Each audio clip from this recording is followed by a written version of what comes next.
Bonjour à tous et à toutes et bienvenue dans ce nouveau et dernier cours en ligne sur le vidéoclip musical Master 1 Sorbonne Nouvelle année 2020-2021.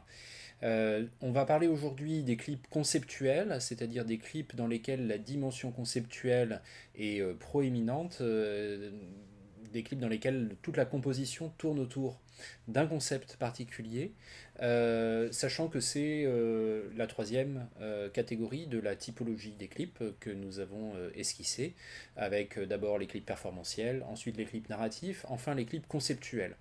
On rappelle toujours, ça ne fait pas de mal, il ne s'agit pas de ranger les clips dans des boîtes une fois pour toutes, en fonction de leurs caractéristiques principales, mais d'identifier le ou les registres spectaculaires les plus importants, qui sont l'enjeu principal de leur composition, afin de mieux les comprendre et de mieux pouvoir les analyser. Et donc, il est flagrant que des vidéoclips peuvent très bien participer de différents registres. En même temps, on peut avoir à la fois une dimension performantielle et une dimension narrative, une dimension performantielle et une dimension conceptuelle, et ainsi de suite. C'est pourquoi je vais commencer en fait dans ce cours par vous reparler brièvement de certains clips que nous avons déjà abordés, que nous avons déjà audiovisionnés dans les précédentes vidéos. Donc je vous y renvoie à ces précédentes vidéos pour simplement préciser quelques petites choses sur la dimension conceptuelle de ces dernières. En revanche, bon, ce qu'on peut amener d'un petit peu nouveau, en tout cas, c'est qu'est-ce que ce serait, en tout cas, que le clip conceptuel, à partir du moment où le clip performantiel, c'est un clip dont l'enjeu principal est de représenter l'artiste musical en train de performer sur la musique. Là où le clip narratif, c'est un clip dont l'enjeu principal et de raconter une histoire en bonne et due forme, c'est-à-dire avec l'établissement d'un monde fictionnel, des personnages auxquels il arrive des événements. Eh bien, le clip conceptuel, lui, son enjeu principal, ce serait de mettre en avant une idée esthétique singulière et de centrer toute la composition du clip en fait autour de cette idée esthétique qui doit être à la fois une idée suffisamment originale pour vraiment distinguer le clip en question au sein de la production. Il ne devrait simplement s'agir d'une particularité, il faut vraiment que ce soit quelque chose qui se signale au niveau conceptuel. Et en plus, cette idée esthétique, elle doit être suffisamment centrale dans la composition pour qu'on constate qu'elle en est l'enjeu principal. S'il s'agit juste d'une idée purement décorative, je ne sais pas, une idée de décoration derrière le groupe de rock qui performe dans un clip performantiel, s'il s'agit juste d'une idée de mise en scène un peu originale pour un clip narratif, on n'est pas vraiment dans le domaine du clip conceptuel. Il y a toujours des petites particularités, des petites originalités dans le monde des clips. Ça, on y est habitué, même s'il y a aussi beaucoup de grosses formules répétitives qui reviennent très souvent. Mais on va parler vraiment de dimension conceptuelle à l'intérieur d'un clip quand tout tourne autour d'un concept, d'une idée esthétique, une idée noyau, comme on dit dans l'art contemporain, qui est suffisamment donc originale pour vraiment distinguer le clip dans le reste de la production et qui est suffisamment forte pour qu'on puisse vraiment considérer que c'est autour de cette idée noyau que l'essentiel de la composition du clip tourne. Donc les clips conceptuels sont les clips qui donnent le plus de satisfaction à celles et ceux qui cherchent les liens entre le vidéoclip musical et des formes plus établies en termes artistiques, des formes plus légitimes comme on dit, c'est-à-dire par exemple le cinéma expérimental, l'art vidéo ou encore de façon un petit peu plus générale l'art contemporain. Bon, quand je dis légitime, on sait bien sûr qu'il y a des. C'est un terme avec lequel il faut prendre beaucoup de pincettes. C'est aussi souvent des artistes qui œuvrent dans ces domaines-là, sont des artistes confidentiels, sont des artistes qui payent beaucoup leur avant-gardisme. Ils ne sont pas du tout hégémoniques. Mais en tout cas, voilà, pour qui veut défendre l'idée que le clip est une œuvre d'art véritable, valable. Les clips conceptuels sont souvent ceux qui s'imposent avec le plus d'évidence parce qu'ils ont en apparence déjà les caractéristiques artistiques de certaines œuvres pour lesquelles la nature d'œuvre d'art ne fait plus débat, hein, contrairement au clip où je dirais c'est quelque chose à prouver en permanence d'une certaine manière.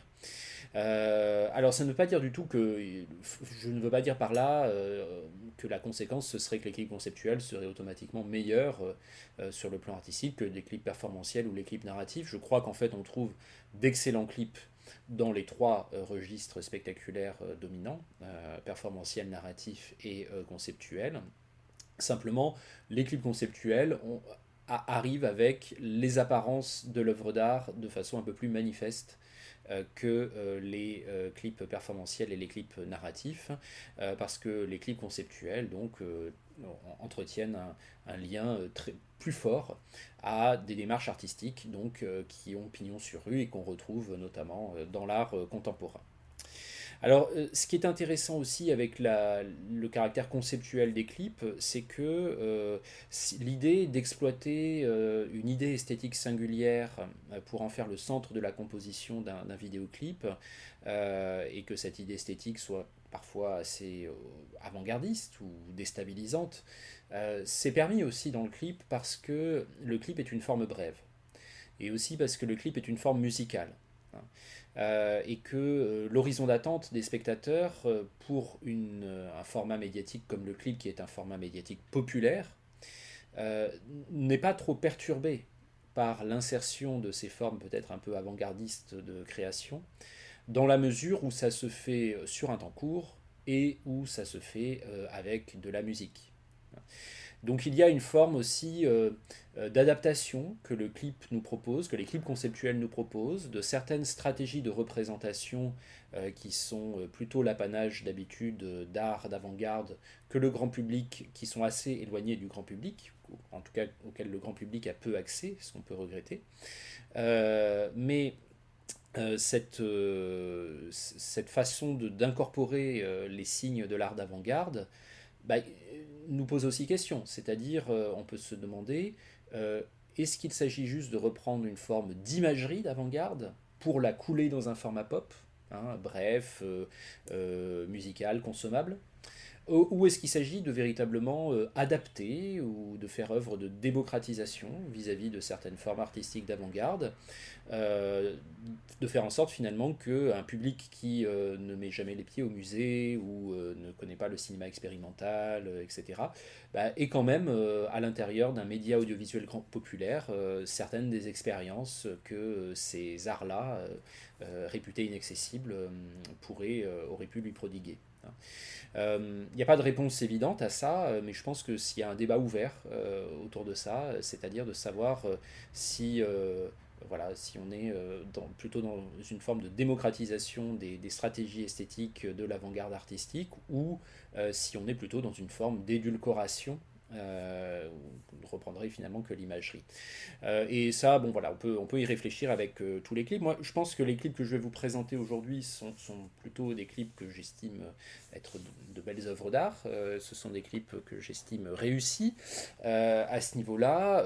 Mais voilà, enfin, le discours autour de la légitimité, autour de la valeur des œuvres pourrait être sans fin, surtout si on les compare avec certains modèles du cinéma expérimental ou de l'art vidéo, qui auront en tout cas, à mon avis, quoi qu'on en pense, une charge négative plus importante vis-à-vis des normes de la vie courante et des normes esthétiques des formes de spectacle en général, que les vidéoclips. Je crois que les vidéoclips, même quand ils récupèrent, parfois quand ils citent explicitement, hein, ou en tout cas quand ils s'inscrivent dans le sillage des œuvres de cinéma expérimental ou d'art vidéo ou d'art contemporain de façon plus générale, ne peuvent pas non plus, du fait de leur caractère très bref et très musical, avoir la charge de l'expérience esthétique négative au sens pas au sens péjoratif du terme, hein, une expérience esthétique de rupture véritable que le cinéma expérimental ou l'art vidéo peuvent amener, parce qu'ils vont développer ça sur le temps long, parce qu'ils vont développer ça peut-être sans l'agrément d'une chanson pop. Voilà. Donc, quelques éléments de réflexion, pas un verdict du tout, évidemment. Toujours est-il que les clips conceptuels, c'est vraiment une galaxie passionnante à explorer, et je ne prétendrai pas ici le faire de façon exhaustive. Loin de là, je crois qu'il y a autant de clips, enfin autant de concepts que de clips conceptuels, donc il serait absolument vain d'essayer d'en faire enfin de les balayer de façon exhaustive. On va se contenter, voilà, de jeter quelques pistes et puis d'audio-visionner, d'étudier quelques cas analytiques particuliers. Alors peut-être que ce qu'on peut commencer par dire par rapport à tout ça, c'est que eh bien, parmi des clips que nous avons déjà audio-visionnés dans ce cours, comme par exemple Dirgy de Dust in Vegas ou Star Guitar de Chemical Brothers. Dirgy, c'était le clip avec les photographies des personnes mortes par balle un certain jour aux États-Unis. Et Star Guitar, c'était le plan séquence remodelé par les moyens numériques que propose Michel Gondry avec les formes du paysage qui scandent la musique électro des Chemical Brothers. On est là avec des clips qu'on a surtout étudiés pour le rapport musique-image et qui clairement sont des clips conceptuels. Ne serait-ce que purement si on prend la bande image, hein, le fait d'avoir simplement un fond noir sur lequel défilent des photos pour Dirgy, ou le fait d'avoir un plan séquence sur la fenêtre d'un train dans Star Guitar, on voit tout de suite qu'on est dans une stratégie de représentation qui est très forte, qui est très originale, qu'on retrouve très rarement et autour de laquelle véritablement la composition du clip s'est centrée. Ce sont aussi, ce qu'on retrouve dans ces clips, des idées esthétiques musico-visuelles. Hein. C'est notamment par exemple la scansion Cut on the Beat, le fait que les photos disparaissent toutes les 4 mesures dans Dirgy, le fait que les formes du paysage scandent de façon systématique et synchroniser tous les éléments sonores du morceau musical dans Star Guitar. Là encore, on peut vraiment investir l'idée que le concept peut être musico-visuel. On l'a vu également avec le clip de Ecstatic pour Colcut Timber, qui systématisait les effets de synchronisation et de synchrèse. Je vous renvoie aux vidéos sur la question de la musicovisualité dans les clips.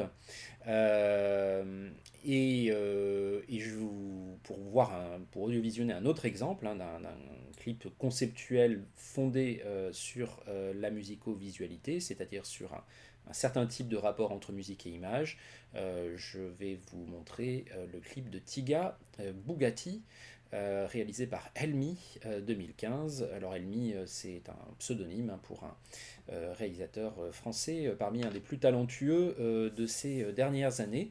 Et le clip qu'il propose pour ce morceau de Tiga, Bugatti, eh bien, c'est un clip à l'imagerie assez saisissante, assez ironique aussi.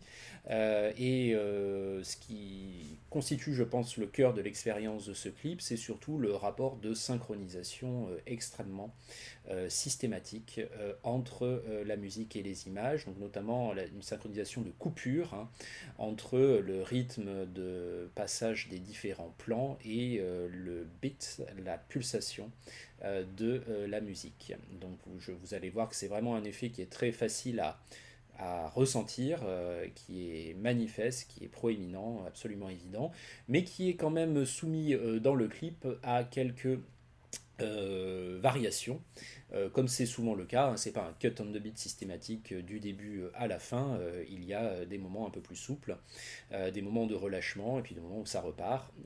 Donc voilà pour ce clip tout à fait intéressant qu'il faut donc audio-visionner avec la plus grande attention, je veux dire par là, vraiment l'écouter en même temps qu'on le contemple.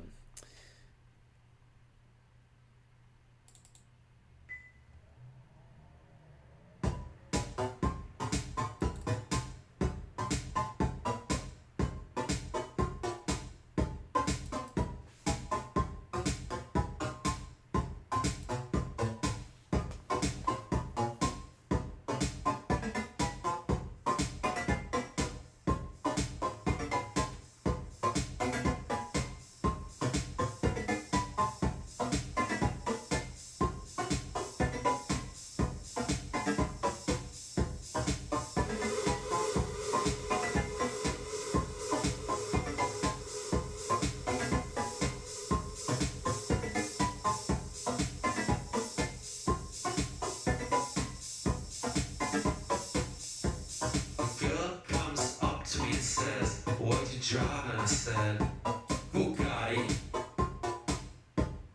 Girl comes up to me and says, what you drive? And I said, Bugatti.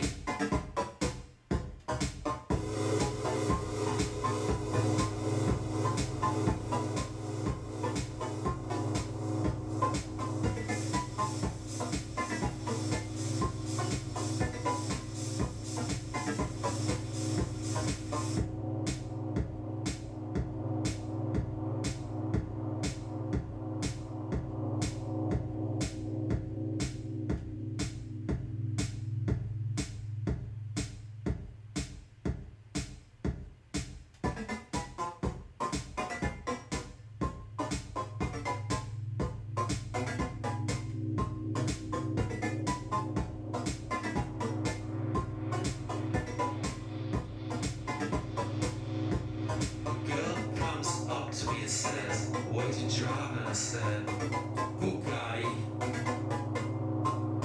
Girl comes up to me and says, what you drive? And I said, Bugatti.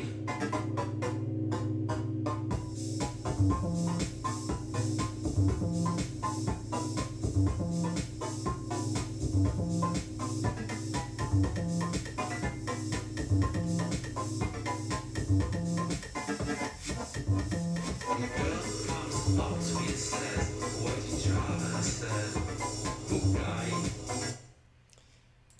Voilà, alors j'avais oublié, excusez-moi, d'enlever mon image. Je le fais dès à présent pour le reste de la vidéo. Donc, bah, vous voyez qu'il y a un très beau travail de montage ici hein, dans ce clip et qui fonctionne essentiellement à travers le rapport entre la musique et l'image. Et puis, on est vraiment aussi typiquement dans ce type de clip qui assemble des images relativement incongrues, pas forcément toujours reliées les unes aux autres, si ce n'est au niveau thématique assez large. On a une sorte d'univers ici, de cadre supérieur d'entreprise d'un côté, de l'autre de sport d'hiver. C'est représenté de manière à la fois un peu glamour, mais en même temps assez cauchemardesque. Il y a des références visuelles à d'autres textes médiatiques. Hein. On a vu une référence à Basic Instinct, par exemple, avec le plan de la jeune femme qui écartait les jambes, et puis une autre avec l'album de Pink Floyd, Wish You Were Here, euh, dont, la, dont la photographie principale été reproduite à la fin de ce clip. Et donc on a un ensemble voilà, de gestes a priori très banals, très triviaux, qui prennent sens dans la répétition sur la musique. On se développe cette vision assez satirique hein, et assez parfois un petit peu effrayante, tout en par son côté très, très lisse très ingénu de cette vie de classe supérieure bourgeoise entre vie d'entreprise matérialiste et sexiste et sport d'hiver formaté. Bon voilà, c'est pas non plus un clip sur lequel je vais énormément m'étendre sur le sujet de la signification parce que je pense que on est face à un clip qui laisse beaucoup de pistes d'interprétation ouvertes et je ne souhaite pas forcément en imposer une. Au-delà de ce que je viens de dire. Alors, il est également patent que souvent il y a des clips qui sont à la fois performantiels et conceptuels, ce qui veut dire que c'est pas juste une petite idée décorative associée à la performance, c'est vraiment l'idée que la performance est reconfigurée par le concept, par l'idée esthétique centrale autour de laquelle la composition du clip est faite. Et dans ce cas-là, on peut vraiment parler de clip performantiel conceptuel. Le clip de Meshuggah dans leur van, quand ils font du air guitar, c'est un clip conceptuel, tout en étant performantiel. Celui réalisé par Godley Cream pour Lou Reed, No Money Down, c'est également un clip conceptuel parce que c'est un robot qui va chanter en synchronisation labiale à la place de Lou Reed. Le clip de R.E.M. Drive avec le chanteur qui saute dans la foule, c'est un clip conceptuel parce qu'il se concentre, il provoque ce geste conceptuel de se concentrer sur un moment particulier de la performance indépendamment de l'exécution instrumentale. Celui de Spike Jonze pour The Far Side Drop a une dimension conceptuelle évidente, c'est le clip en réversion, hein, en marche arrière, dans lequel les artistes ont dû apprendre au tournage à marcher à l'envers et à réciter leurs morceaux à l'envers. Sky's the Limit de Spike Jonze, c'est un clip conceptuel parce qu'il pratique la greffe vocale sur des corps d'enfants. Et ainsi de suite, voilà, bon. Et bon, alors peut-être pour en audio-visionner un autre et établir un petit peu mieux ce fait-là, on peut donc prendre ce clip d'un réalisateur de clips un peu oublié aujourd'hui, mais qui a réalisé des clips très marquants et il était très talentueux au milieu des années 80. Il n'a réalisé qu'une poignée. On a assez peu d'informations sur lui. Il s'appelle Matt Forrest. Il réalise ici le clip de Grace Jones, Love is the Drug, 1986. Et ce qu'il faut savoir avant d'audio-visionner ce clip, c'est que Grace Jones était eh bien une performeuse multicarte à l'époque, hein, dans la fin des années 70, début des années 80. C'était une figure centrale de la vie culturelle, à la fois chanteuse, comédienne, mannequin, etc. Et elle avait une silhouette très, un style très singulier. C'était une femme noire très grande, avec une coupe afro spectaculaire, et elle avait aussi une certaine musculature par rapport à la norme des corps féminins du grand spectacle mondialisé, voilà, la distinguait véritablement, lui donnait un côté sans doute très glamour aussi, hein, mais en tout cas, c'est important pour l'audiovisionnage de ce clip, je crois, pour la compréhension de ce qui se joue, de considérer qu'il y avait vraiment une identité stylistique très forte de Grace Jones en tant que star.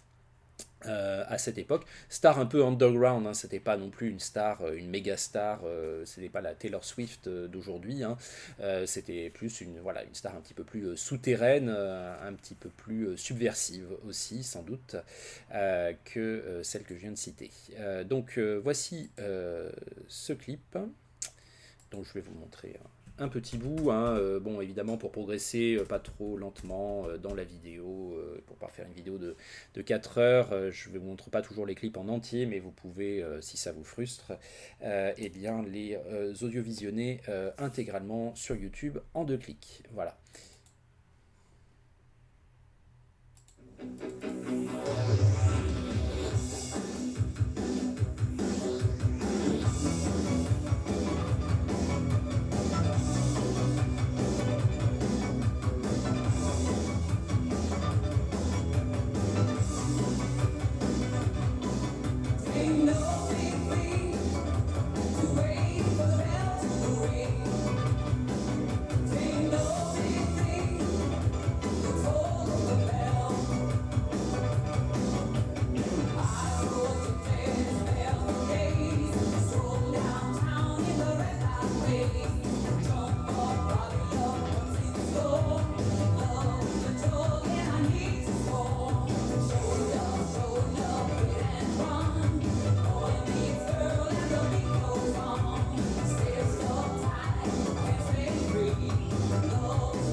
Voilà, alors ce qui fait la valeur de ce clip, hein, c'est aussi son très beau mouvement musico-visuel, permis vraiment par les techniques d'animation qui sont multiples ici, et on retrouve ce qu'on a dit assez fréquemment au sujet du clip à ce niveau-là, c'est-à-dire que le clip finalement est quelque chose qui anime tout, et parce que animer quelque chose, c'est lui donner aussi un aspect musical.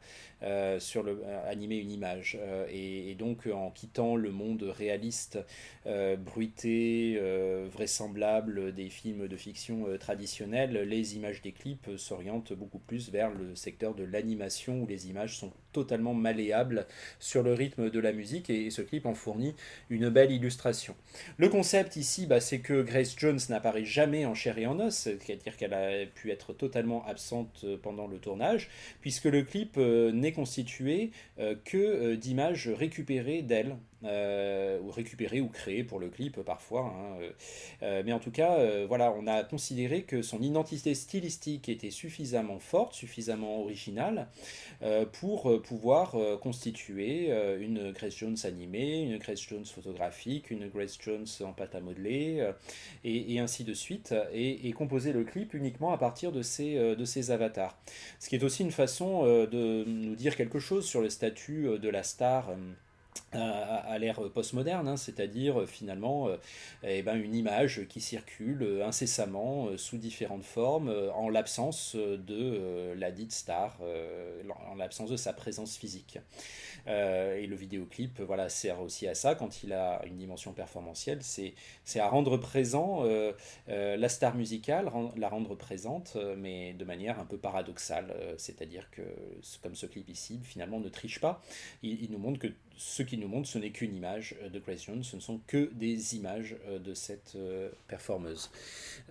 C'est donc un clip dont on peut dire qu'il a une véritable dimension à la fois performantielle et conceptuelle, puisque toutes ces images de Grace Jones sont des images performantes, hein.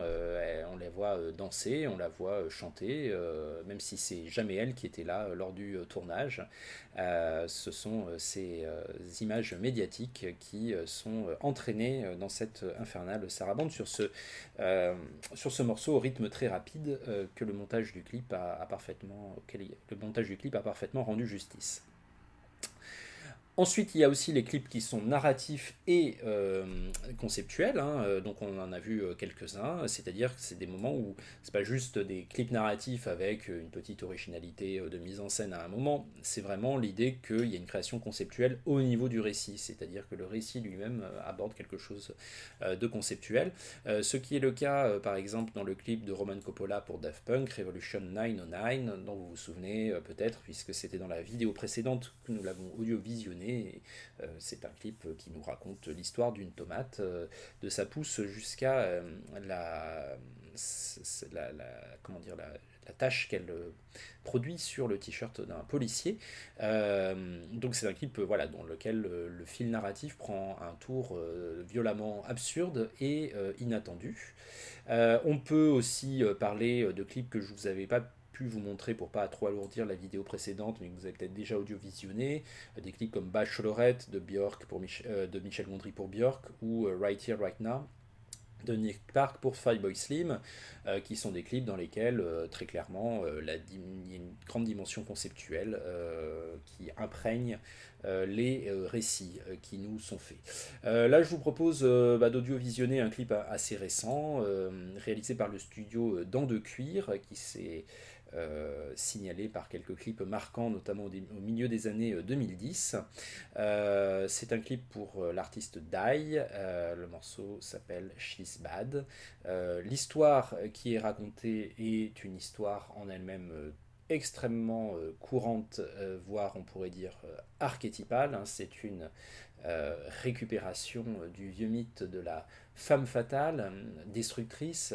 Donc c'est l'histoire d'une séduction mutuelle entre un homme et une femme, sauf qu'elle est apparemment de son côté dangereuse, vous allez vous en rendre compte.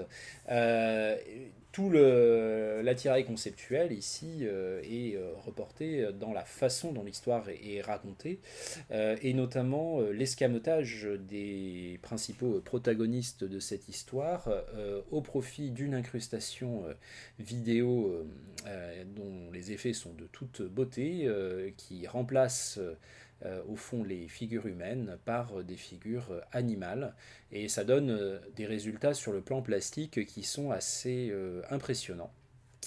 Voilà, indépendamment de l'histoire violemment clicheteuse que le clip raconte. Alors là, j'ouvre pas le bon dossier, excusez-moi, je l'avais fermé. Histoire clicheteuse qui, je pense, est quelque chose d'assez volontaire de la part des réalisateurs de ce clip, qui ne doivent pas prendre au sérieux totalement cette histoire-là, mais l'avoir pris avant tout comme un support pour expérimentation visuelle. Donc voilà, regardons un petit peu à quoi ça ressemble.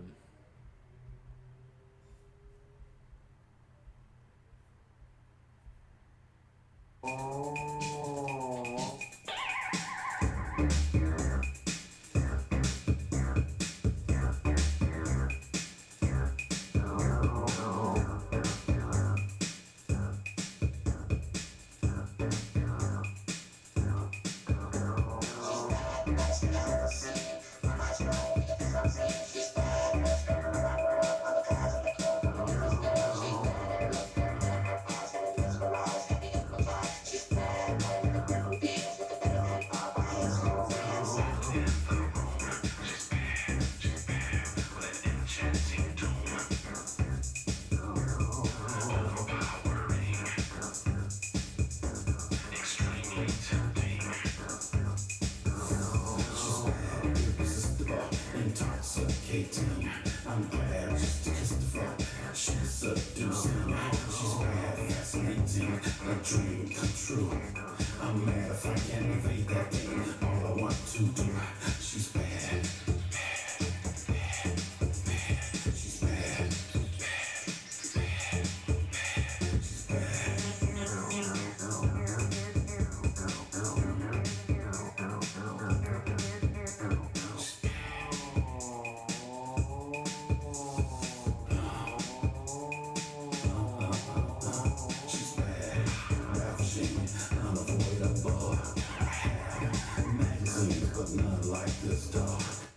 Oui, que l'imagerie ici est ambiguë, hein, puisque finalement, est-ce que ce corps de femme est un corps de prédatrice ou un corps de proie, hein, on a l'impression que à un moment donné, dans le jeu de la séduction, elle est davantage la seconde option, mais vous n'avez pas besoin que je commente beaucoup plus ce qui se passe pour qu'on se rende compte qu'en réalité, les rôles sont renversés à ce moment-là. Et donc voici ce qui se passe à la fin du clip. D'un clip qui nous présente voilà, une forme d'expérience narrative visuelle assez inédite, assez forte, assez engageante, avec des résultats assez impressionnants. Autour de ce qui sinon n'aurait été qu'un récit extrêmement archétypal et balisé. Voilà ce que l'on peut en dire pour l'heure.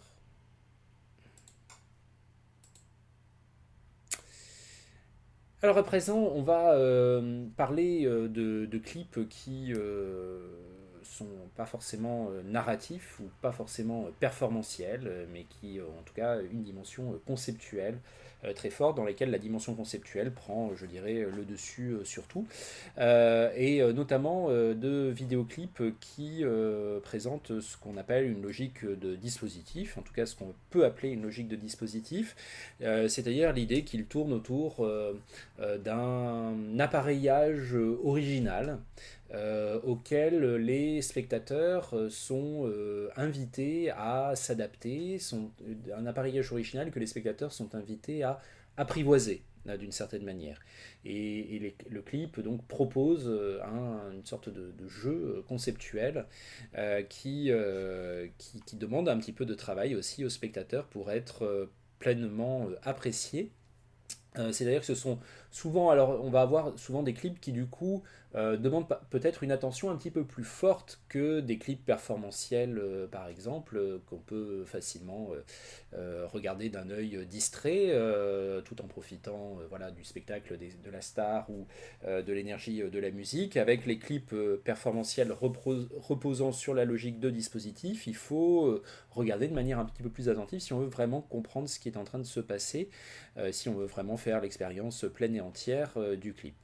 Alors je vous propose d'audio-visionner le clip de Michel Gondry pour le chanteur français Jean-François Cohen, La Tour de Pise en 1995, qui est un très bon exemple de ces clips dispositifs.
Voilà, vous avez compris que ce vidéoclip, qui est aussi une forme de relecture des symphonies urbaines du cinéma, qu'on pourrait dire expérimental, hein, eh bien, est un clip dans lequel le concept, le dispositif, c'est que paroles de la chanson sont synchronisées avec des phonèmes, des sigles urbains, parfois des mots entiers, parfois des phrases entières, parfois juste quelques lettres captées à l'intérieur de la grande ville, ce qui compose au niveau visuel un portrait de la grande ville qui est centré sur quelque chose d'un petit peu d'assez original, il faut le dire, et puis bah, surtout au niveau conceptuel, hein, ça nous amène à en permanence évaluer les solutions qui ont été trouvées pour visuellement, à l'intérieur de ces enseignes trouvées dans la grande ville, correspondre aux paroles de la chanson. Phrase un peu alambiquée dans laquelle je me suis lancé, j'espère qu'elle était correcte. C'est la fin de l'année, excusez-moi, mais bon, voilà, vous avez compris ce que je pense que je voulais dire en substance. Euh, Dans cette logique de dispositif, des clips conceptuels, on peut avoir notamment l'idée d'exploiter de façon intensive une propriété fondamentale du langage cinématographique, ici cinématographique au sens large, hein, je ne parle pas du cinéma de fiction classique que l'on voit en salle, mais plutôt du cinéma en tant que médium, et après tout, le vidéoclip en un sens en fait partie, hein, c'est de l'image animée, cadrée, avec du son et du montage, hein, donc on pourrait dire que c'est une forme voilà, de cinéma, même si dans ce cours j'ai souvent distingué le vidéoclip du cinéma, je l'ai surtout distingué du cinéma le plus courant, hein, du cinéma de fiction dans lequel la musique accompagne les images, alors que dans le clip, au contraire, la musique est la source du mouvement des images, voilà, ce sont des choses qu'on a déjà vues. Mais ça reste du cinéma, malgré tout, du cinéma étendu, on va dire, pour reprendre des termes en vogue aujourd'hui. Et par exemple, une propriété fondamentale du cinéma, c'est de pouvoir simuler des raccords de mouvement, de pouvoir faire des raccords de mouvement impossibles, hein. On va le voir avec un clip tourné par le cinéaste d'ailleurs Paul Thomas Anderson, donc fameux réalisateur, hein, de There Will Be Blood, de Master. C'est un réalisateur en activité et peut-être un des plus importants du cinéma contemporain. Il fait un clip ici pour Radiohead, pour un morceau qui s'appelle Daydreaming. Et ce qui est exploité ici, c'est donc, je vous disais-je, la faculté du cinéma de créer de faux raccords de mouvement qui sont des raccords de mouvement qui opèrent alors même que le corps sur lequel ils opèrent est complètement délocalisé d'un plan à l'autre. Donc autrement dit, à chaque raccord ici dans ce clip, eh bien le corps de Tom York, le chanteur de Radiohead, qui est le seul membre du groupe qui est présent dans le clip, va passer d'un lieu à l'autre à chaque plan, hein, à chaque coupe. Mais on aura l'impression qu'il suit le même trajet, parce qu'à chaque fois il passe à travers une porte, on le retrouve derrière et on a l'impression qu'il vient d'entrer, après être sorti du plan précédent. Alors ça c'est vraiment une vieille propriété du cinéma qui a beaucoup été exploitée notamment pour mettre en place, je dirais, les critères devenu dominant depuis de la narration cinématographique à travers le montage.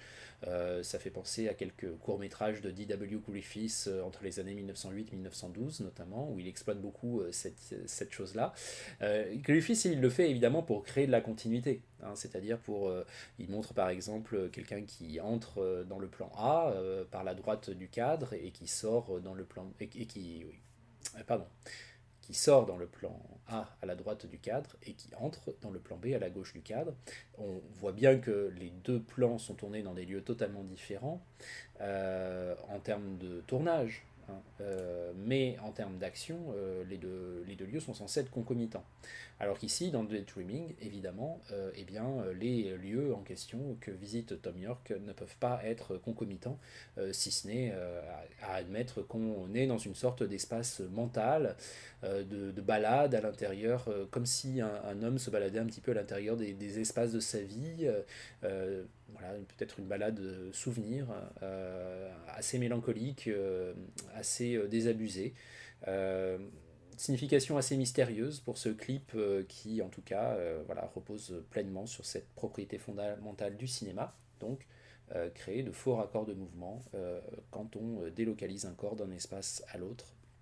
Quelque chose qu'on voit aussi beaucoup dans les clips performantiels, évidemment, quand on change de contexte, décor, costume, situation, de façon assez intensive, de façon assez régulière, dans un seul et même clip, et que l'interprète donne l'impression donc de se délocaliser, de se téléporter d'un lieu à l'autre, tout en changeant de costume, tout en changeant de situation, mais en poursuivant les mêmes mouvements de chant et de danse.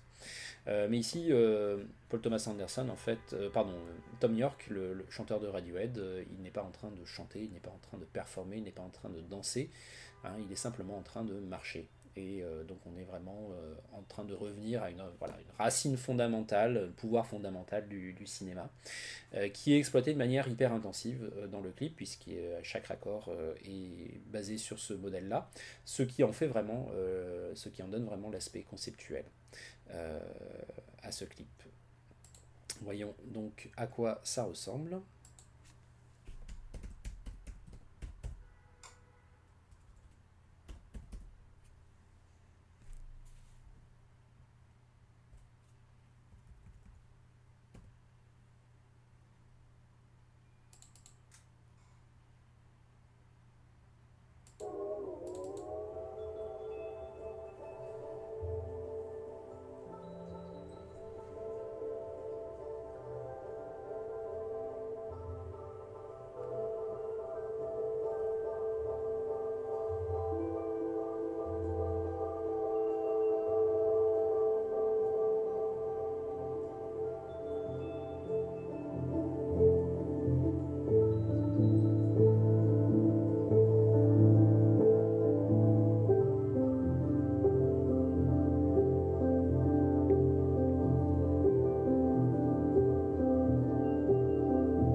Voilà, vous avez compris, à chaque fois qu'il ouvre une porte, il arrive dans un lieu différent, mais tout est donné comme étant dans la continuité d'un seul et même mouvement, d'une seule et même balade.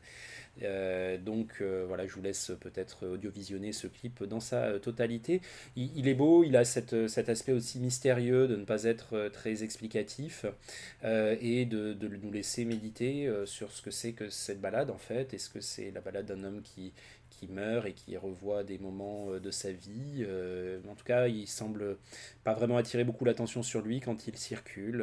On a l'impression qu'il passe un petit peu comme un fantôme à l'intérieur de ces différents espaces qui ont peut-être une valeur affective pour lui. Peut-être qu'il y a vécu, peut-être qu'il voit des membres de sa famille. Tout ça, c'est laissé à l'imaginaire spectatoriel. Sur la base donc de ce principe de composition que nous avons détaillé. D'autres fois, la dimension conceptuelle va se loger dans l'exploitation intensive d'une forme filmique. Alors bon, entre propriété fondamentale du cinéma et forme filmique, il y aurait peut-être une petite subtilité à donner, mais au fond, on va peut-être pas trop s'étendre là-dessus pour l'instant. Alors, par exemple, vous pouvez audiovisionner le clip de Luc Louzet pour Orbital, The Box, qui systématise l'accéléré. Une variation de vitesse de l'image accélérée.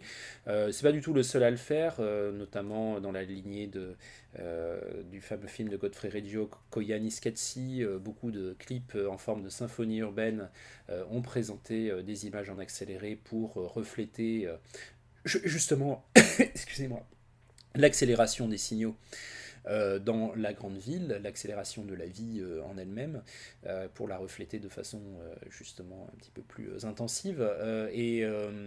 La valeur de The Box, c'est que on y voit Tilda Swinton, donc la comédienne, qui incarne une sorte de, on ne sait pas, d'extraterrestre, de visiteur d'ailleurs en tout cas, dans une grande ville. Et en fait, son espace-temps à elle est totalement différent de l'espace-temps des autres personnes qui circulent. Et pendant que la ville circule en time-lapse, elle marche au ralenti.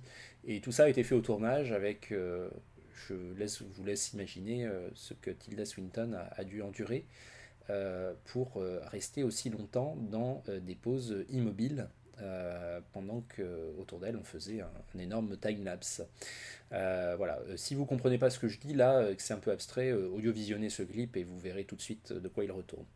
Dans le fameux clip qui tourne pour The Prodigy, Jonas Åkerlund dans Smack My Bitch Up, donc systématise le principe de la caméra subjective, par exemple. Donc accéléré, caméra subjective, voilà, on est vraiment dans des formes filmiques. Into the Void de Walter Stern, c'est le gros plan qui est systématisé. Alors j'ai noté N et P parce que en fait Smack My Bitch Up est aussi un clip narratif, donc c'est un vrai clip performantiel narratif. Into the Void de Nine Inch Nails, c'est un clip pardon, excusez-moi. Smack My Bitch Up est un clip conceptuel narratif, bien sûr, alors que Into the Void de Nine Inch Nails, c'est lui un clip conceptuel et performantiel, puisqu'il est réalisé à partir de la performance des artistes musicaux, mais je vous laisse voir à quel point la forme filmique du gros plan et son application systématique transforment le spectacle. Alors, puisqu'on parle d'autres formes filmiques, on peut aussi parler de surimpression ou d'incrustation, en tout cas de mise en rapport de deux images mélangées l'une à l'autre, deux motifs mélangés l'un à l'autre qui ne sont pas censés cohabiter, mais que l'image réunit magiquement pour porter des effets de sens et de sensation. Tout aussi bien, voyons ce clip de Howard Greenhalgh pour le groupe Faceless. C'est un morceau qui s'appelle Bombs de 2001, et donc il y a une dimension aussi performantielle dans le clip puisqu'on voit à certains moments le chanteur du groupe, mais le plus important ce sont les images qui alternent avec les siennes, des images composées donc sur le principe de la surimpression ou incrustation, en tout cas de la mise en rapport d'éléments normalement séparés que l'image réunit à des fins expressives, et vous allez voir, c'est assez fort.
Donc vous comprenez que la juxtaposition, hein, c'est entre des images de l'American Way of Life, des images volontairement un peu clicheteuses, hein, skateboard, lavage de gros 4x4, on court sur la plage au ralenti en famille, etc. Bon voilà, c'est les images du bonheur à l'américaine, telles que l'hégémonie culturelle de Hollywood, Netflix et tous les autres nous les prodiguent en permanence sur nos médias. L'opération qu'accomplit ce clip, en fait, c'est de les faire cohabiter ces images-là, désignées déjà comme des images, hein, pas comme des représentations réelles. Là, une belle juxtaposition encore, hein, on a l'impression que ce tank tire dans la tête de la fillette. De les faire cohabiter avec des images de guerre, des images de destruction, des images voilà, de bombes atomiques, de guerre civile, des images de pays qui ne vivent pas le même way of life, justement. Et en créant cette juxtaposition, en fait, eh ben, le clip se charge d'une dimension critique importante, puisqu'il nous donne l'impression que finalement, cette American way of life, cette vie de loisirs et de grande consommation, si on peut la décrire ainsi, fondée en fait sur la richesse de cette nation, eh bien, elle se produit, elle s'établit, elle s'obtient grâce ou à cause des guerres que mène l'Amérique, qu'a mené l'Amérique sur d'autres terres qui sont bien lointaines, qui sont bien au-delà des frontières des USA eux-mêmes, et que finalement le bonheur consumériste et confortable des États-Uniens, des habitants des États-Unis, repose sur les exactions commises par l'armée américaine dans d'autres points de la planète très éloignés. Et comme la dimension critique de ce clip est patente, l'idée c'est aussi de finalement rapprocher les deux, c'est-à-dire de mettre en rapport les deux et de montrer qu'il y a un vrai rapport de cause-conséquence entre les deux. On peut avoir cette lecture-là, on peut aussi avoir une lecture peut-être un tout petit peu moins à charge pour les États-Unis et se dire simplement que c'est un clip sur l'idée que y a des gens dans le monde qui vivent une vie, encore une fois, voilà, plutôt confortable et préservée, pendant que d'autres souffrent et vivent une vie de destruction, et que c'est pas aux mêmes endroits que ces choses-là se passent sur la planète, mais que tout est quand même lié, et que le clip, d'une certaine manière, nous permet de faire en sorte de prendre conscience de cela grâce à cette cohabitation de ces différents événements à l'intérieur de l'image. Tout se passe en fait sur la même planète. Donc vous voilà quelques éléments d'interprétation par rapport au concept qui est ici surtout lié à l'exploitation intensive d'une forme filmique, la surimpression. On peut aussi, évidemment, puisqu'on a parlé de lien avec l'art vidéo et l'art contemporain, exploiter de manière intensive, pour la dimension conceptuelle d'un clip, une démarche propre à l'art vidéo, notamment certaines de ces données technologiques, comme on va le voir avec le clip de REM, Imitation of Life, réalisé par Garth Jennings. Garth Jennings, qui est d'ailleurs un artiste vidéo à la base. Avant d'être réalisateur de clips, il en a d'ailleurs réalisé très peu. Excusez-moi.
voilà, alors ça continue et ainsi de suite. Alors si jamais on veut décrire un petit peu cette vidéo, ben, on pourrait dire que c'est une action en fait très courte, hein, qui se déroule lors d'une forme de garden party. Un peu smart, voilà. Et cette action très courte, en fait, eh bien, on va cesser de la voir et de la revoir, mais sous différents angles, grâce au zoom qu'opère le réalisateur à l'intérieur de l'image. C'est ça qui est important. C'est pas un zoom à l'intérieur de l'espace de tournage, c'est vraiment un zoom à l'intérieur de l'image qui opère à chaque fois. Et donc, on ne va cesser de voir et de revoir cette action très courte, puisque en fait, au niveau temporel, on ne cesse de revenir en arrière, puis de repartir en avant, et ainsi de suite, hein, pendant toute la durée de la vidéo. Et à chaque fois, on va avoir le cadre qui se déplace sur un endroit particulier de l'image. C'est comme si on avait, si vous voulez, déjà cette action globalement devant nous, et que bah, le clip nous que le projet du clip ce soit d'en explorer les moindres recoins en nous la remontrant sous toutes les coutures. Et c'est vraiment quelque chose qui est directement lié à la malléabilité optimale de l'image que les moyens de la vidéo permettent, notamment à ce moment-là, à la date de réalisation du clip. C'est l'idée que l'image elle-même devient un territoire à explorer. Et ça se fait aussi en musique avec, parce que c'est aussi un clip performantiel en un sens, puisqu'on voit de temps en temps Michael Stipe, le chanteur de REM, dans le coin en bas à droite de l'écran, hein, sur le plan large. Donc vous allez le voir peut-être bientôt. Euh, mais, euh, mais en tout cas, ce qui est intéressant aussi, c'est de constater que ça a été fait de manière très méticuleuse, puisque cela permet notamment à ce que certaines paroles de la chanson paraissent finalement synchronisées avec soit les mouvements des lèvres de certains des personnages, certains des invités de cette garden party, soit avec certaines actions qui se déroulent. Par exemple, Come on, no one can see you try, que la chanson énonce à un moment donné, c'est sur au moment où le zoom à l'intérieur de l'image vient recadrer le jeune garçon qui hésite à plonger dans le bassin. Donc à ce moment-là, ces paroles de la chanson pourraient très bien s'appliquer à sa situation. Voilà, donc des petites subtilités au-delà du concept général. Alors le lien avec l'art contemporain mérite peut-être d'être exploré de manière un petit peu plus intensive. On va essayer de ne pas faire trop long. Euh, pour remarquer que en fait, le clip puise très souvent son inspiration dans l'art contemporain et notamment dans certaines œuvres existantes. Oui, je pense qu'en fait il faut quand même pas que cette vidéo dure trop longtemps, donc on va quand même choisir un exemple ici parmi les trois. Allez, on va vers H5, Alex Gopher's The Child, de 1999. Et je vous dis un petit mot des deux autres et puis vous pouvez les visionner par vous-même. The Child, c'est un clip qui se présente ainsi. Je vous le montre.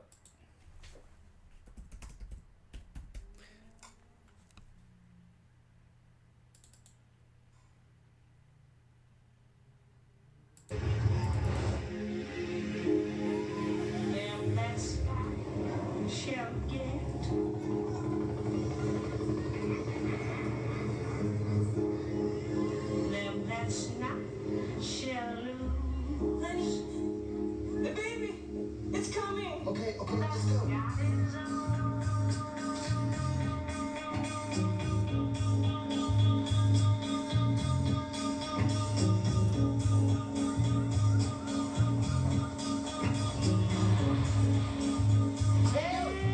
Taxi! Central Hospital as fast as you can. My wife's having a baby. Okay, boss. As fast as possible.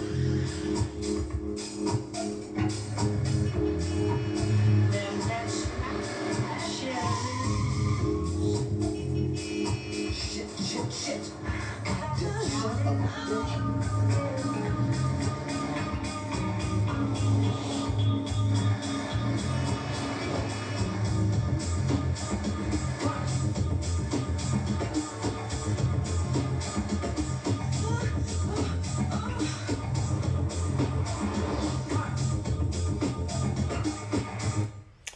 Voilà, donc c'est un clip à la fois conceptuel et narratif, hein, puisqu'il y a une vraie petite histoire. Une femme va accoucher avec son compagnon, ils prennent le taxi et vont-ils arriver à temps à l'hôpital et surtout vont-ils éviter les accidents parce que le taxi fonce dans les rues de New York.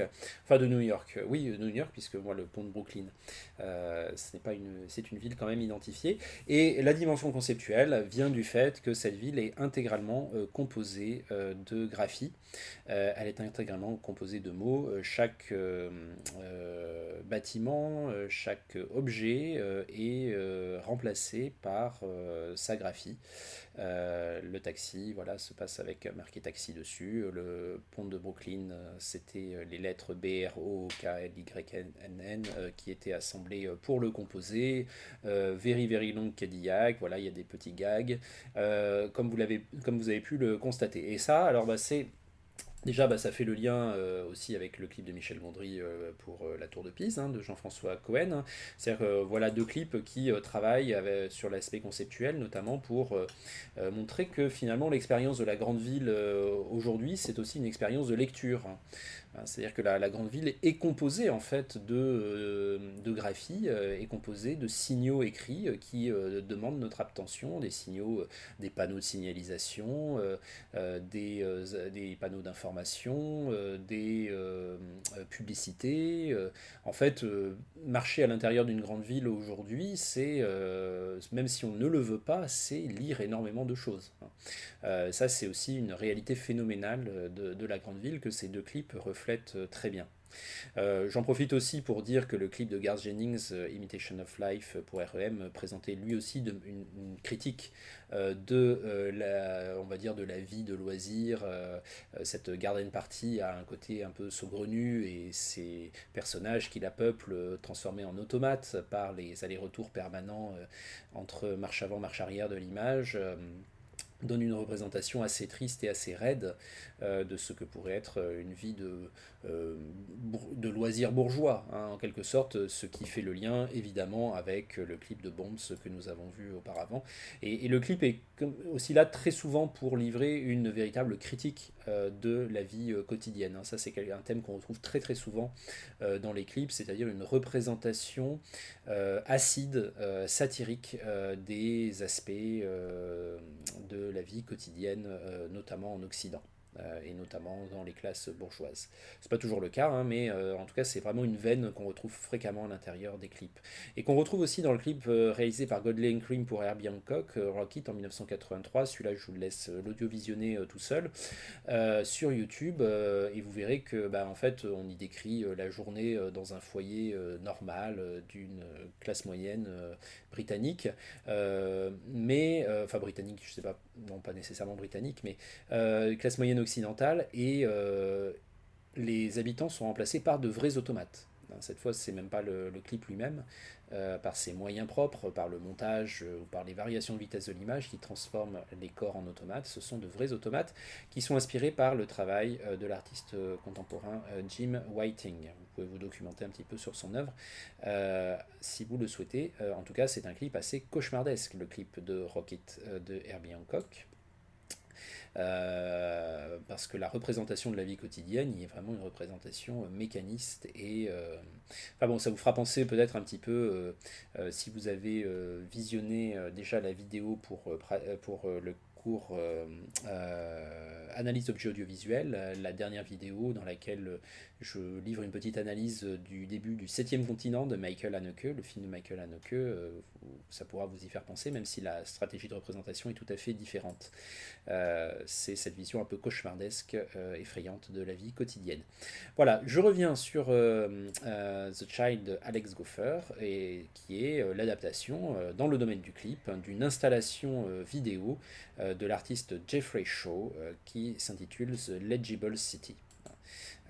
Et pour vous donner une petite idée de ce qu'était The Legible City, c'est-à-dire vraiment la ville que l'on peut lire, hein, la ville lisible.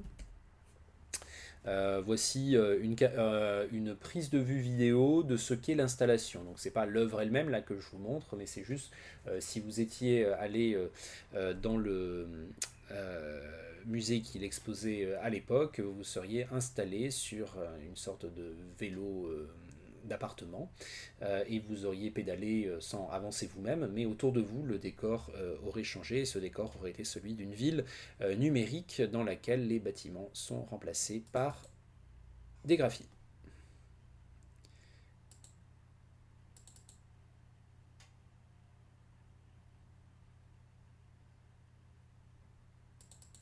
Donc le clip du studio H5 pour Alex Goffer, c'est vraiment un clip qui cite de façon très explicite cette œuvre d'art contemporain. Le clip fait souvent ça, citer de façon très explicite des œuvres du passé. Il peut citer absolument tout et n'importe quoi. Mais parfois, ce sont effectivement des œuvres d'art.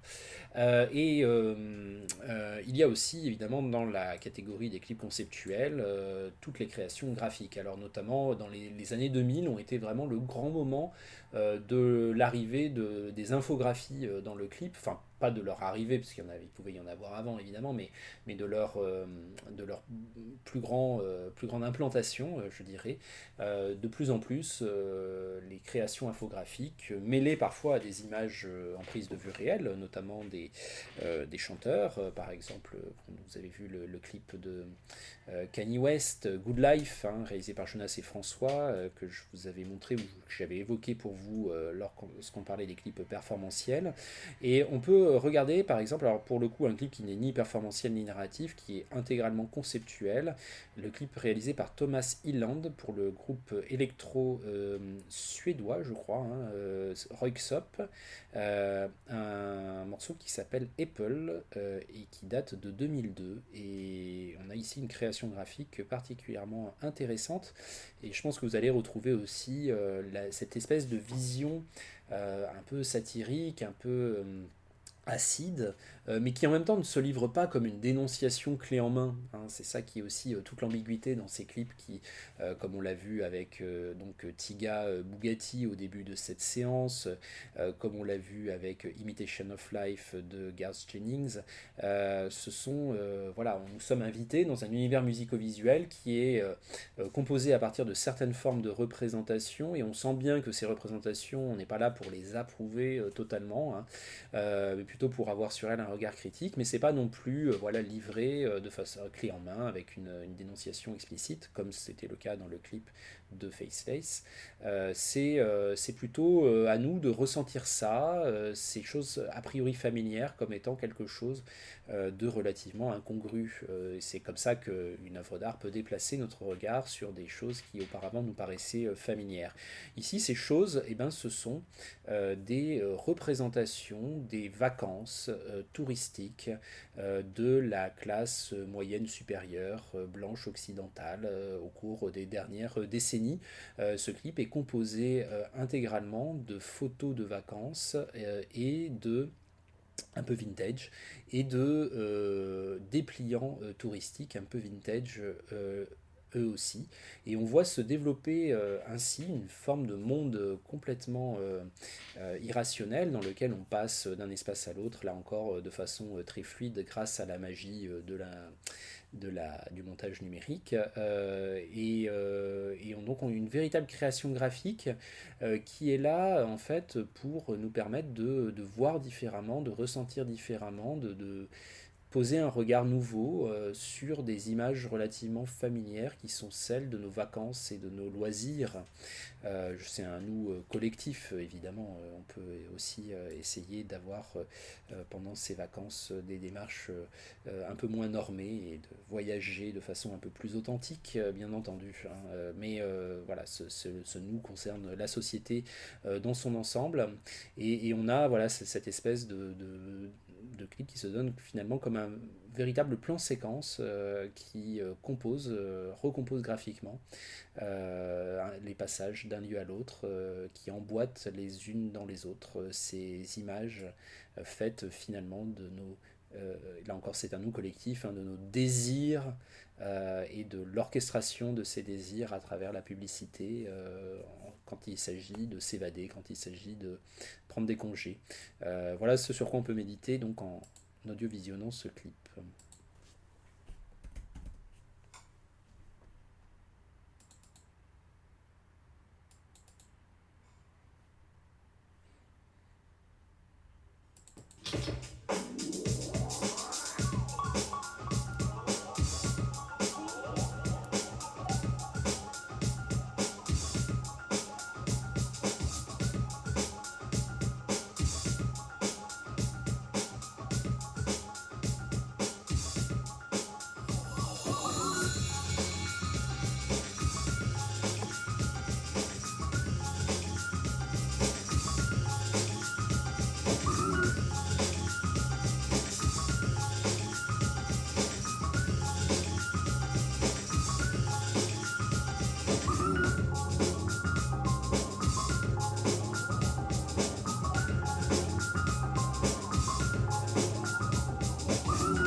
Voilà, alors bon, il est évident aussi que ce clip laisse aussi place pour une interprétation peut-être un petit peu moins négative que celle que je vous ai donnée, et qu'on puisse avoir aussi des gens qui prennent plus un plaisir direct lié à la représentation elle-même face à ce clip, en estimant par exemple que ces images sont des images plutôt positives, évoquant les vacances, le soleil, le fait d'être ensemble en famille, etc. Donc le clip laisse la place aussi à ça, en termes d'interprétation. Mais en tout cas, ce qui est certain, c'est qu'il nous met face à ce phénomène, ces images de loisirs, ces images de vacances, qui sont avant tout des images. Et le clip en fait son matériau, en fait. Du monde d'images dans lequel nous sommes, de façon générale, le secteur du clip fait son matériau, il nous le donne il le reconfigure, il le digère, il nous le donne à sentir différemment. C'est quelque chose donc qu'il effectue assez souvent. Là, on arrive maintenant au sous-genre du clip conceptuel, les compositions. Alors voilà, de quoi je veux parler ici? En fait, dans les clips conceptuels, on a bien dit que l'idée, c'est qu'il y a une idée esthétique singulière qui est suffisamment originale pour distinguer le clip au sein de la production, et qui est suffisamment forte pour qu'on considère que l'ensemble de la composition tourne autour de cette idée esthétique. Il arrive que certaines de ces idées esthétiques essaiment un peu et deviennent des formules, sans être toutefois assez récurrentes pour devenir véritablement des normes de production. Ce que je veux dire par là, c'est qu'en fait, quand on est face à des compositions, entre guillemets, comme ça, on est face à des idées esthétiques qui sont partagées par plusieurs clips. Chacun en fait un petit peu quelque chose de différent. Dans l'ensemble, ces clips sont plutôt minoritaires, ce qui fait que le critère de l'originalité reste quand même présent, mais ce n'est pas non plus une originalité totale. C'est quand même, on va dire, des sous-genres du clip conceptuel, c'est-à-dire des concepts qui ont eu suffisamment de succès pour être relativement partagés, mais quand même pas suffisamment pour devenir des normes de production et pour devenir des clichés. Et donc, ces compositions peuvent être de toutes sortes. Il y a notamment des compositions descriptives, ça ce sont les paysages et les portraits, des compositions de found footage, des compositions militantes, des compositions abstraites et enfin des compositions libres. Et je vous propose de voir un exemple pour chacune de ces compositions. Donc je vous laisserai voir par vous-même, par exemple, des clips qui reposent sur l'idée du portrait. Par exemple, le clip de Sheryl Crow, Homme, par Samuel Bayer, qui date de 1996. C'est un clip qui est quasi intégralement composé, même s'il y a quelques plans sur la chanteuse en train de performer, il est quasi intégralement composé de portraits de messieurs et madame tout le monde de l'Amérique profonde. C'est vraiment un clip qui présente des portraits en mouvement, d'Américains moyens. avec un angle très bienveillant, hein, beaucoup moins, on n'est pas dans quelque chose de très acide ou de très satirique comme dans certains autres clips qu'on a vus dans cette vidéo. La référence, notamment soulignée par le fait que le clip est réalisé en noir et blanc, c'est le fameux livre de photographie de Robert Frank, The Americans, qui date de 1958, qui était aussi composé de portraits d'Américains. Alors, quand je dis que ces clips sont fondés sur le modèle du portrait, évidemment, il ne s'agit pas du portrait pictural ou du portrait photographique parce que l'image, elle continue de bouger, hein. Ce sont des plans très courts avec des personnes ou des personnages qui sont relativement mobiles. Ils ne sont pas forcément totalement arrêtés. Parfois, ils le sont, mais quand ils bougent quand même un peu parce que l'immobilité totale est impossible pour l'être humain, bien sûr. Ce que je veux dire par là, donc, c'est plutôt une question d'influence, c'est plutôt une question de filiation avec l'esthétique du portrait, l'esthétique avant tout picturale, puis photographique du portrait, et ce sont des portraits cinématographiques, on pourrait dire, des portraits animés que propose le clip de Home, ou des portraits également que propose le clip Best Day de Martin de Tura pour Car Park North, si vous audiovisionnez ce clip, vous allez voir que ça pourrait facilement, si on faisait des arrêts sur image sur chacun des portraits, être une série photographique, donner un livre photographique adolescent scandinave, hein, par exemple, puisque c'est là en l'occurrence Martin de Tura va filmer des adolescents. Il en fait toute une série de portraits, là aussi des portraits très doux, mais qui disent aussi des choses sur les modèles, qui disent aussi des choses sur l'éveil de la sexualité à travers quelques métaphores assez suggestives que je vous laisse découvrir. Voilà donc pour ces clips-là. Il y a aussi les clips qui évidemment reposent aussi sur la composition paysagère qui elle aussi vient de la peinture, qui elle aussi est passée par la photographie et qui elle aussi est reconfigurée à travers l'image mouvante et à travers des plans très courts. Donc vous pouvez par exemple voir le clip réalisé par Babak pour Nightmares on Wax, Les Nuits, qui est un beau clip qui montre l'espace urbain à travers une musique trip-hop qui est parfaitement faite pour cet espace-là et on suit un personnage, peut-être l'artiste musical, ce n'est pas clair, qui circule dans la ville sur une trottinette en écoutant de la musique. La musique, nous l'écoutons avec lui et nous comprenons que ce clip nous propose un rapport poétique à la grande ville et dans ces même dans ces endroits les moins aimables a priori, les moins touristiques, échangeurs d'autoroutes, tunnels, etc., terrains vagues. Voilà, c'est une forme d'ode poétique à la grande ville, à travers une musique qui renforce cette poésie de la grande ville, et la poésie de la grande ville, la poésie visuelle, les paysages de la grande ville renforcent la poésie de la musique. C'est vraiment une très belle illustration d'un clip très simple en apparence, mais dans lequel l'association entre musique et image fait que la musique et l'image, on pourrait dire, s'entre-expriment, hein, se communiquent l'une l'autre des choses l'une à l'autre. La musique transforme ce qu'on voit à l'image transforme ce qu'on entend de la musique, dans un sens qui les renforce toutes les deux. Donc c'est un exemple assez réussi, comme la plupart de ceux dont je vous parle. Je vais vous présenter quand même un exemple, on va dire, plus historique de composition descriptive, puisque c'est quasiment une des premières que le clip nous est proposé, le clip en tout cas dans sa version définitive, hein, en tant que format médiatique né avec MTV en 1980. C'est le clip d'Atlantic City pour Bruce Springsteen, tourné par Arnold Levine, qui est une symphonie urbaine, un portrait paysage en fait de la ville d'Atlantic City. Atlantic City, donc il faut savoir que c'est une sorte de sous Las Vegas de la côte est, un Las Vegas plus pauvre, moins clinquant, un peu plus délabré, mais voilà, une ville de jeu, donc une ville voilà, où prolifère aussi la pègre, où il y a des grands hôtels un peu obscènes, où il y a aussi beaucoup de pauvreté, et aussi une ville d'espoir pour beaucoup de gens qui y vont avec l'idée d'améliorer leur quotidien et puis qui parfois finissent sous les ponts pour avoir dépenser tout leur argent aux tables de jeu. Donc c'est un peu cet univers-là, Atlantic City, hein, qu'il évoque, et on a ici une véritable balade, à la fois de l'ordre du portrait de la ville et de l'ordre d'une balade aussi paysagère, en noir et blanc, qui nous montre cette ville un petit peu sous toutes les coutures, avec avec l'idée aussi, et pourquoi c'est un exemple historique, ben, c'est parce que Bruce Springsteen, à cette époque-là, faisait partie de ces artistes musicaux qui n'aimaient pas beaucoup tourner des clips, qui trouvaient ça pas très rock'n'roll, qui n'avaient pas envie de faire le singe devant une caméra, et puis trouvait que c'était aussi un outil promotionnel voilà, un peu trop publicitaire à son goût. Donc pendant un temps, il a été résistant, il n'a pas voulu tourner de clip, et donc le premier clip de sa carrière est un clip dans lequel il n'apparaît pas. C'est celui-là, Atlantic City, et du coup, bah, ça a donné les mains libres au réalisateur pour nous donner un très beau clip sous forme conceptuelle, sous forme donc de composition descriptive. Il y a parfois une dimension un peu documentaire, si on veut, hein, dans ces compositions descriptives, mais en tout cas, on a aussi surtout le plaisir de la balade paysagère à travers une ville qu'on apprend à connaître sous cet angle-là.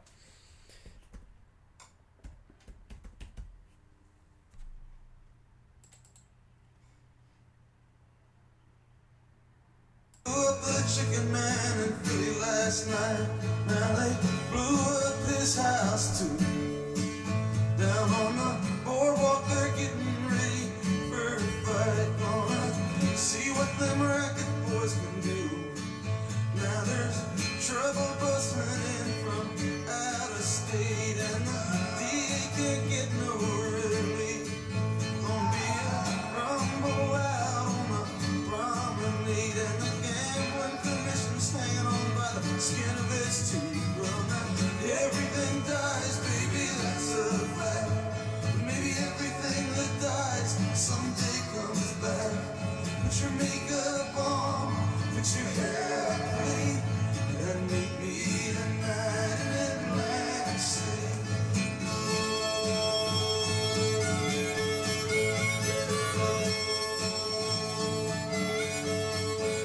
Well, I got a job and tried to put my money away, but I got dead set and honest man can pay. So I drew what I had from the Central Trust, and I bought us 2 tickets on that Rose City bus. Now, baby, everything dies, maybe that's a fact. But maybe everything that dies someday comes back. Voilà, le vidéoclip, alors les deux derniers exemples, je veux dire Les Nuits et puis ce clip-là, nous montrent que l'art du vidéoclip, ça peut être aussi un art relativement simple, hein. Qui dit dimension conceptuelle ne veut pas dire forcément appareillage extrêmement complexe.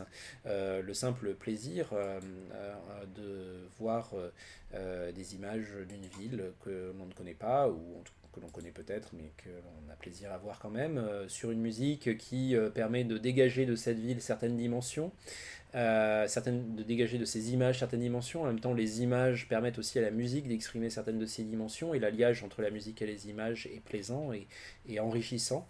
Ça peut être ainsi qu'on réussit de très beaux clips. Et donc les compositions descriptives sont finalement des compositions, je trouve, assez précieuses, parce que elles se concentrent souvent sur quelque chose d'assez primal dans le rapport entre musique et image, et nous incite aussi, nous, spectateurs, à une certaine forme de contemplation. Alors ça n'est que sur les 3 ou 4 minutes d'une chanson, hein. Et puis il y a quand même aussi le plaisir de la chanson pour aller avec, qui fait en sorte que l'expérience est de toute façon relativement divertissante, mais c'est quand même déjà ça, je veux dire, à l'intérieur de médias populaires qui veulent accaparer notre attention de façon toujours très... un petit peu un petit peu putassière, quoi. Enfin, voilà, venez ici, vous allez rire à fond, venez ici, vous allez entendre un débat super houleux, venez ici, vous allez suivre une histoire avec énormément de suspense, bon, etc., etc. Et bon, parfois, on a des objets musicaux comme ça qui arrivent et qui nous disent juste, venez ici, vous allez voir des images, entendre de la musique, et ça va être bien. Voilà. Je vous laisse regarder les autres compositions descriptives si elles vous intéressent. On va parler aussi de composition de found footage, parce que ça c'est aussi quelque chose d'important. Found footage au sens large, je veux dire reprise d'images existantes. C'est quelque chose que le clip fait souvent, pas assez souvent pour que ça devienne vraiment une norme de production ou un cliché. Mais assez souvent pour que ça devienne une composition, un sous-genre du clip conceptuel. Donc il y a des exemples assez intéressants que je vous ai notés ici, parce que le clip ne se contente pas souvent de reprendre les images, il les reproduit, mais plus qu'on a parlé justement de notre univers médiatique contemporain et de toutes ces sollicitations, notamment dans le monde d'Internet, je vous propose de regarder un autre clip du studio Dents de Cuir, qui est réalisé pour le groupe Rémois The Shoes, groupe électro. Le clip s'intitule, enfin la chanson et donc le clip s'intitule Drifted, et c'est un clip qui met en rapport, sous l'angle du chaos organisé, la plupart, enfin une grande partie d'images d'événements propres à la culture Internet un peu geek, la culture des mèmes notamment. Et c'est une façon, là encore, de nous faire sentir différemment ces images qui nous sont relativement familières, qui peuplent un autre univers médiatique désormais, et de nous le montrer sous un angle à la fois ludique et en même temps satirique. C'est finalement un clip qui pourrait nous dire voilà un peu le portrait de notre monde d'image aujourd'hui. Voilà ce qu'il est devenu, et l'intérêt c'est qu'il est aussi très très bien monté sur la musique, et que donc il y a pas mal de petits hooks musico-visuels assez jouissifs qui organisent ce chaos. Donc un clip quasi intégralement, enfin intégralement tourné avec des images trouvées, des images captées sur le net, et remonter les unes avec les autres, cohabitant les unes avec les autres, dans un espèce de grand chaos postmoderne, qui est finalement ce que ce clip essaie d'exprimer.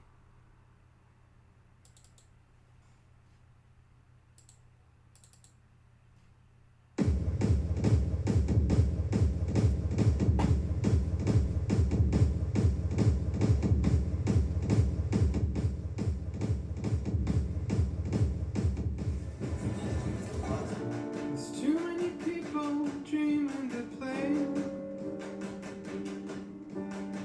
Fell in love with a girl after she ran away. Now I get tired of being alone. My own, drifting on home.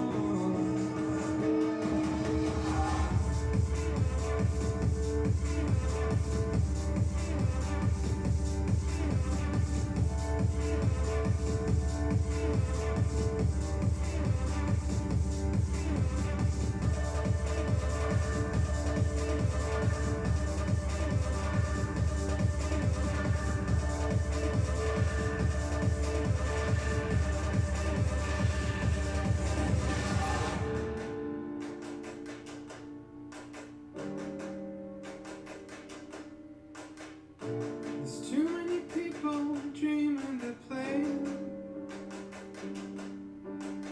Fell in love with a girl after she ran away. Now I get tired of being alone.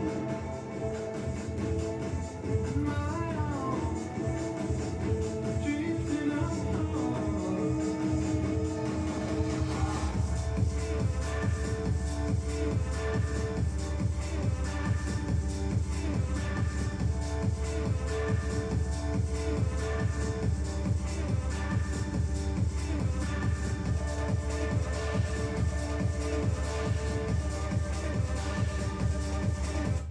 Donc là encore, hein, il y a des différentes possibilités d'interprétation, hein, par rapport à ce clip. On peut en faire une lecture très, enfin on peut en tout cas considérer qu'il porte un propos très critique vis-à-vis de ce qu'il montre et de cette espèce de vie de divertissement incessant, sans valeur aucune sur Internet.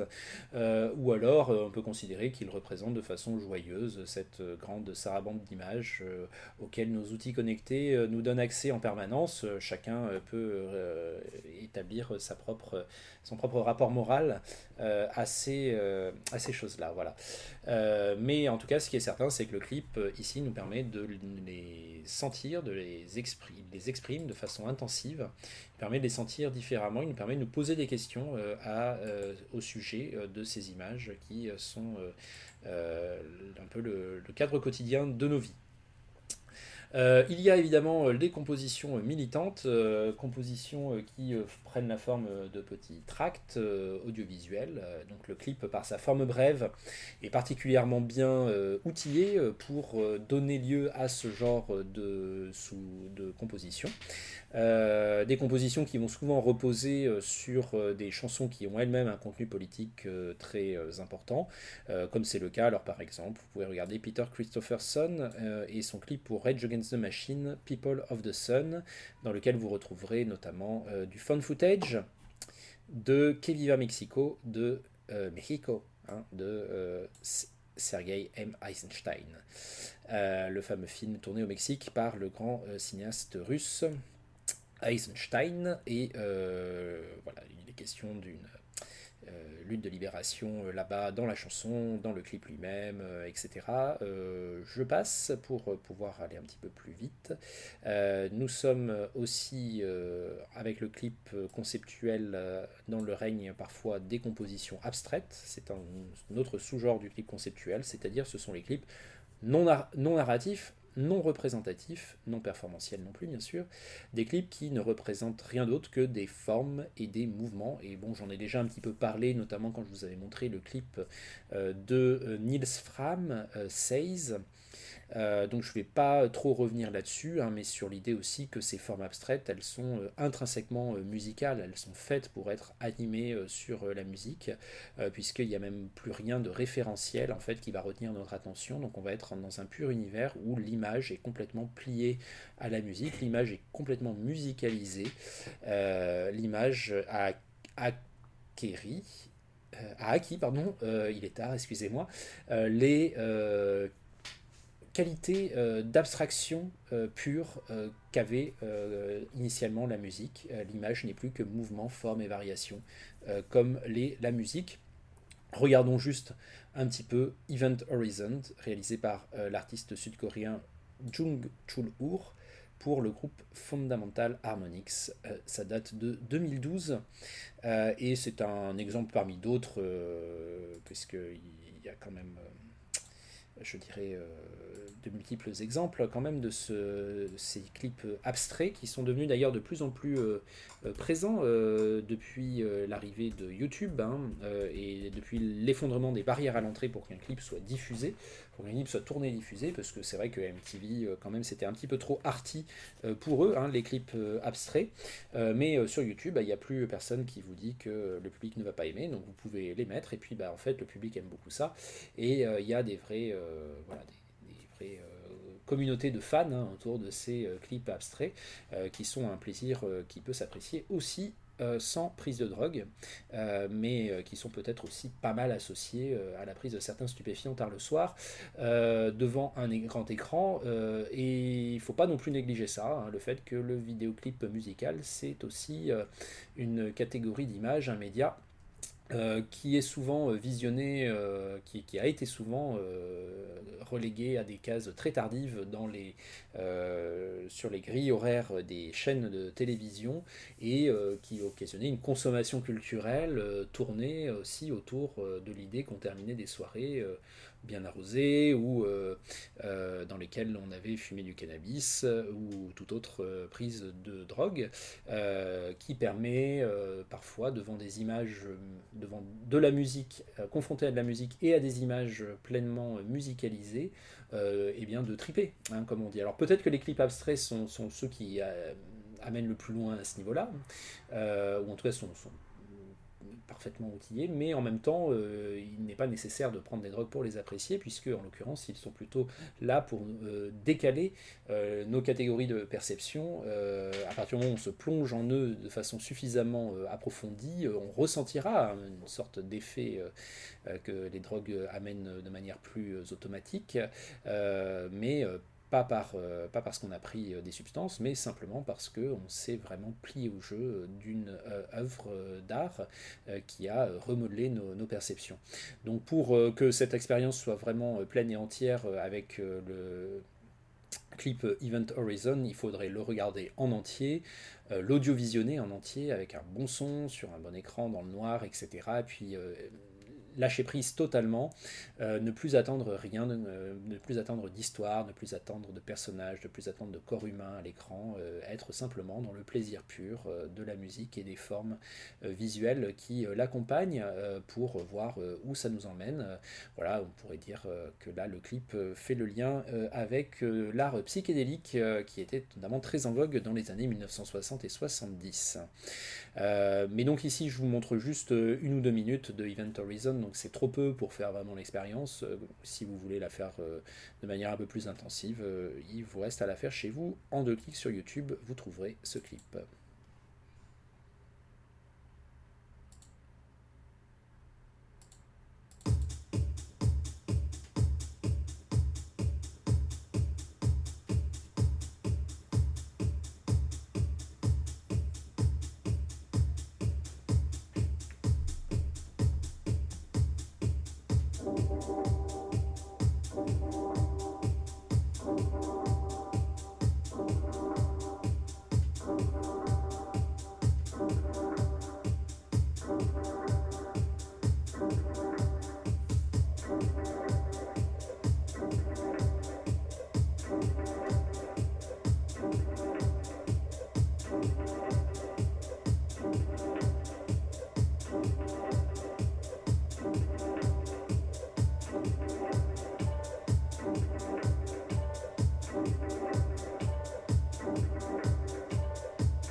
Voilà, je m'excuse pour ceux qui étaient déjà en train de triper, mais du coup je m'arrête quand même parce que cette vidéo commence à être un petit peu trop longue. Je termine simplement pour vous signaler, voilà, bon, là je vais pas vous les montrer, mais je vous ai mis 4 exemples, vous pouvez regarder, qu'il y a aussi des compositions libres, hein, tout simplement dans les sous-genres du clip conceptuel. Les compositions libres, ce sont des compositions d'images dont la seule logique semble être celle de l'imaginaire de ceux qui les ont conçus. Il n'y a pas de logique narrative, il y a parfois des significations, et même le plus souvent des significations très mystérieuses, très difficiles à capter. C'est un assemblage de différentes choses, de différentes formes, des images parfois abstraites, des images parfois très concrètes. Parfois, on sent qu'il y a un grand thème qui rassemble le tout. Parfois, c'est plus difficile de le percevoir. En tout cas, on est souvent face à des images qui décrivent quelque chose de notre inconscient collectif. Des clips qui nous demandent de nous abandonner un petit peu à leur manière de faire, puis qui nous guident finalement vers des choses que peut-être on ne soupçonnait pas au départ.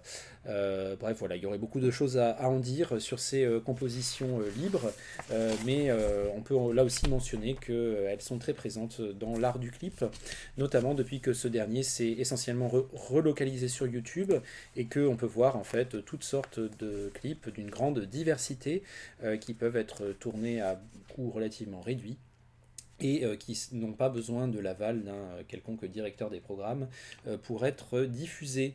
Et donc, ça renvoie à cette idée, je pense qu'on vit, que j'ai un petit peu énoncé dans les premières vidéos, je pense qu'on vit un petit peu une sorte d'âge d'or du vidéoclip depuis une quinzaine d'années.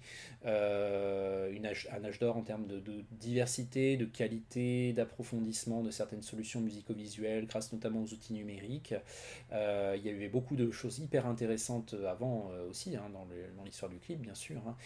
Mais là, et puis il reste aussi encore aujourd'hui énormément de choses très laides, très sérielles, sans imagination, bourrées de clichés.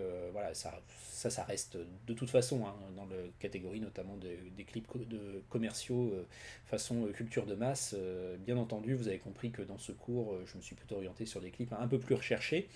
Et puis, on a beaucoup de mal à maîtriser cette grande masse. Hein. C'est très difficile de voir tout ce qui se produit partout sur Terre. Maintenant qu'on tourne des clips absolument partout, qu'on les diffuse partout, il faudrait être une armée pour repérer tous les clips intéressants, sans doute. Même si on part du principe qu'on sélectionne de façon très drastique parmi la masse absolument océanique de clips tout court. Même si on garde juste les 10% qui sont un petit peu le haut du panier en termes d'inventivité, d'originalité, etc. Même cette ambition-là, elle est absolument impossible à atteindre aujourd'hui par quiconque. Donc on a du mal à maîtriser toute cette fabuleuse masse d'images montées sur de la musique, cette fabuleuse masse d'objets musicaux-visuels. Mais en tout cas, on peut partir dans l'exploration de ce vaste océan et on en retire souvent de jolies perles. J'espère vous avoir convaincu de ça au fur et à mesure de ce cours qui s'achève à présent pour les formats vidéo et je vous rajouterai sur eCampus quelques documents écrits, notamment sur l'histoire du clip, mais je ne ferai pas de nouvelles séances vidéo à ce niveau-là parce que on arrive un peu au terme de ce semestre.